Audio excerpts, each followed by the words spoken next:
যাদের হার্ট দুর্বল তারা দয়া করে ভিডিওটি দেখবেন না। নতুন হলে চ্যানেলটি সাবস্ক্রাইব করে পাশে থাকবেন। ধন্যবাদ। কিন্তু রিকশাওয়ালা এতে আপত্তি জানালো। সে লোকটিকে বলল, আমাকে আমার ভাড়া দিয়ে দেন, আমি এইসব লাশ নিয়ে যেতে পারবো না। লোকটি তাকে বলল, ঠিক আছে, তোমাকে ভাড়া 100 টাকা বেশি দেব। একথা শুনে রিকশাওয়ালা লাশটি নিতে রাজি হয়। তবে রিকশাওয়ালা লোকটিকে শর্ত দেয় যে লাশটি আপনাকেই তুলতে হবে। লোকটি বলল, ঠিক আছে, তাই হবে। তারপর লোকটি লাশের কাছে গিয়ে মুখের কাপড় তুলতেই দেখতে পায় লাশটি চোখ খোলা অবস্থায় তাকিয়ে আছে। অর্থাৎ কেউ চোখ খোলা অবস্থায় মারা গেলে যেমনটা দেখা যায় ঠিক তেমন। এতে সে একটু ভয় পেয়ে যায়। এরপর সে লাশটির গায়ের কাপড়ের আরো কিছু অংশ সরাতেই দেখতে পায় লাশটির শরীরের পশমগুলো বেশ বড় বড়, যা কোন সাধারণ মানুষের থেকে একেবারেই আলাদা।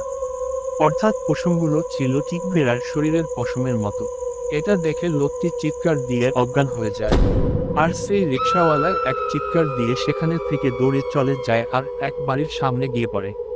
তার কথা শুনে লোকজন সেখানে যায়, কিন্তু অনেক খোঁজাখুঁজি করেও সেখানে কোন লাশ পাওয়া যায়নি। এমনকি সেই লোকটিকেও সেখানে আর পাওয়া গেল না। পরদিন সকালে সেই কালভার্টের নিচে সেই লোকটির লাশ পাওয়া যায়, কাদায় অর্ধেক গাড়া অবস্থায়। আর এখানেই গল্পটা শেষ।